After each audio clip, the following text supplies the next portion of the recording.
જામનગર જિલ્લાના ધ્રોલ તાલુકામાં અંદાજે 300 વર્ષોથી પારંપરિક નવરાત્રિની ઉજવણી કરવામાં આવે છે। ખંભલાવ માતાજીની સ્થાપના કરીને વ્યાસ કુટુંબ તેમજ તેમના પરિવારજનો દ્વારા સ્નેહી મિત્રો સાથે મળીને 300 વર્ષની આ પ્રાચીન ગરબીની પરંપરાને જાળવી રાખવામાં આવી છે। અહીં શાસ્ત્રોક્ત વિધિ સાથે માતાજીની સ્થાપના કરવામાં આવે છે અને દશેરાના દિવસે ઉદ્પાથન કરવામાં આવે છે।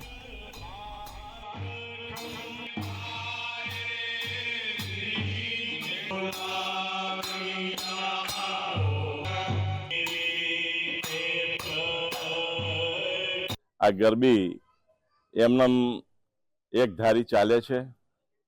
અમારા જે વડીલો છે એ વડીલો આ ગરબીની શરૂઆત લગભગ 350 વર્ષ પહેલા કરેલી।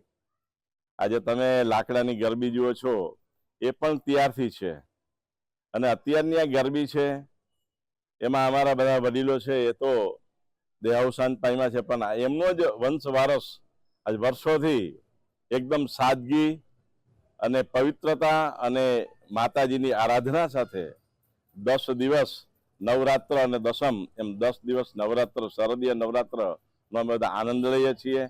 ખાસ બહુચરાજીનું આરાધના કરીએ છીએ અને બધા છંદો અમારા બહુચરાજીના મોસ્ટલી છંદો બહુચરાજી માતાજીના જ હોય છે। અમે બીજી કોઈ ગરબીઓ જોઈ નથી। લગભગ મને અત્યારે 65 વર્ષ છે અને એમ કહી શકીએ કે 50 વર્ષથી અમે આ ગરબી લઈએ છીએ અને અમારા વંશમાં જેટલા મારી ઘરે પણ પૌત્ર છે તો એ પણ આવે છે, એટલે દરેકના ઘરેથી જે પણ અમારા અહીંયા ભાઈ કુટુંબ છે એમનો 3 પેઢી ઘણીવાર રમતી હોય છે, તો એ એક માતાજીની અસીમ કૃપાનું કારણ છે।